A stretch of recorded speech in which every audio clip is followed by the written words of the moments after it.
Welcome to Revelation Unraveled.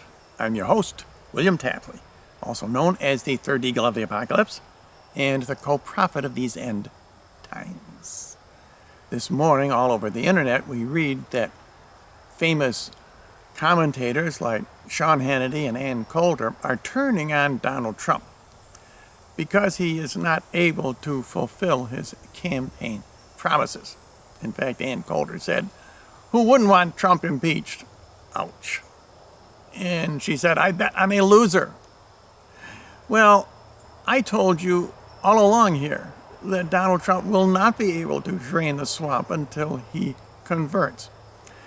And in fact, his own Presbyterian brethren have told him to fund Planned Parenthood. And that's exactly what he did last week. He signed a bill funding Planned Parenthood for another year.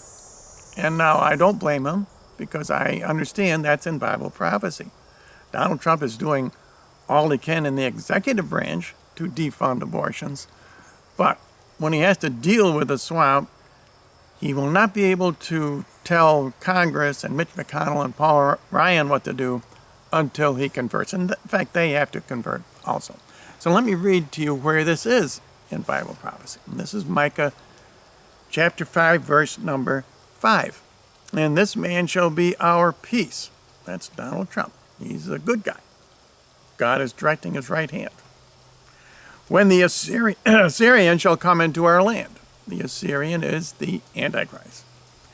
"And when he shall set his foot in our houses, and we shall raise against him 7 shepherds and 8 princes."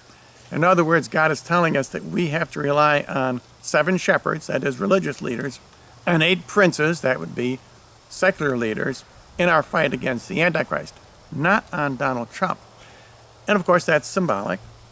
That's a total of 15 personages, and 15 is the number for Mary's rosary in Bible prophecy. And that's who we really have to depend on.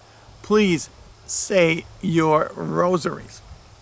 And verse number 3 in Micah. "Therefore will he give them up." Talking about Donald Trump. He is not supporting us. He can't support us. This is Micah's prophecy. And I told you this months ago, that was the meaning of this. And that's coming true, as Hannity and Coulter understand. "Even till the time wherein she that travails shall bring forth." I believe that is next weekend.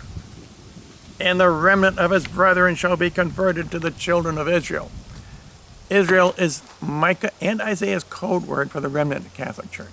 So not only Donald Trump, but Ryan, McConnell, all of his Republicans in Congress, they are going to have to reject Planned Parenthood, the Presbyterians. They are going to have to convert to Catholicism. And now I want to bring you a little side note.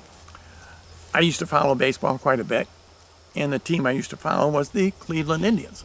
And tonight they are playing for their 23rd consecutive victory, which is extension of an American League record. And what caught my eye was that number 23, because of course the great sign will occur next week on September the 23rd. And 23 is a number for the Antichrist because it expresses 2 before 3, or man before God. And sometimes God does give us messages through sporting events. If you don't believe me, go to my YouTube channel. I've got a whole playlist of videos explaining that. So if Cleveland wins their 23rd game and they are successful, would that mean that America will have something good happen to her a week from now? In other words, Donald Trump converting.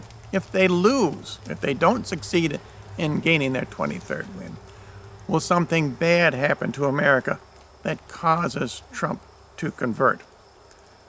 Will he, for example, receive a good message from Mary, and will Mary appear to him just as she did to George Washington?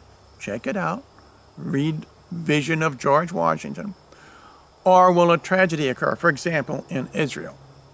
Will that cause Donald Trump to realize that the road he's going down now is not succeeding, and he has to change his religion drastically? In any event, I'm going to watch what's going to happen to the game tonight, and you can check it out, and I could be wrong. Sometimes God does not use sporting events to give messages. And as always, if you would like to know more information about my ministry here on YouTube, visit my thirdeaglemedia.com website.